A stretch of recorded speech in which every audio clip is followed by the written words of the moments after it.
Hello everyone, welcome to Samardha classes.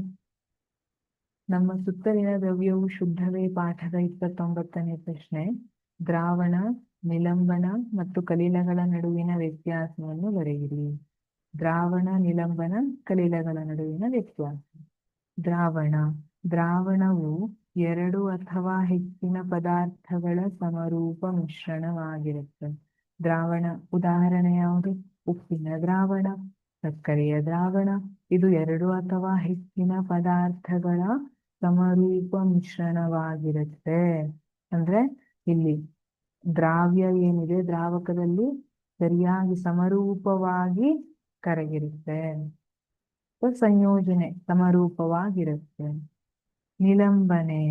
ನಿಲಂಬನೆ ಅಂದ್ರೆ ದ್ರವಗಳಲ್ಲಿ ಘನವಸ್ತುಗಳನ್ನು ಹರಡಿರುವ ಸ್ಥಿತಿ ನಿಲಂಬನ ಅಲ್ವಾ. ಘನವಸ್ತುಗಳು ದ್ರವದಲ್ಲಿ ಇರುವಂತದ್ದು.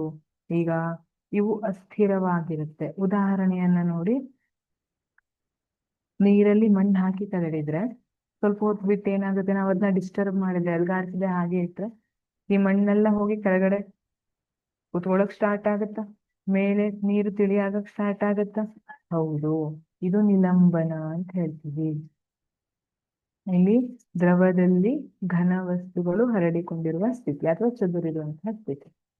ಕಲೀಲ, ದ್ರಾವಣ ಮತ್ತು ನಿಲಂಬನೆ ನಡುವೆ ಕಲೀಲ ಮಧ್ಯಂತರವಾಗಿರುತ್ತದೆ. ದ್ರಾವಣ ಮತ್ತೆ ನಿಲಂಬನ ಏನಿದೆ, ದ್ರಾವಣದಲ್ಲಿ ಕಣಗಳು ಬಹಳ ಚಿಕ್ಕದಾಗಿರುತ್ತೆ. ಇವನ್ ನಾವು ಸಾಮಾನ್ಯವಾದ ಮೈಕ್ರೋಸ್ಕೋಪ್ನೆಲ್ಲ ನೋಡ್ಲಿಕ್ಕೆ ಆಗೋದಿಲ್ಲ. ಅದೇ ನಿಲಂಬನೆಯಲ್ಲಿ ಕಣ್ಣಿಗೆ ಕಾಣುವಷ್ಟು ದೊಡ್ಡಕ್ಕಿರುತ್ತೆ.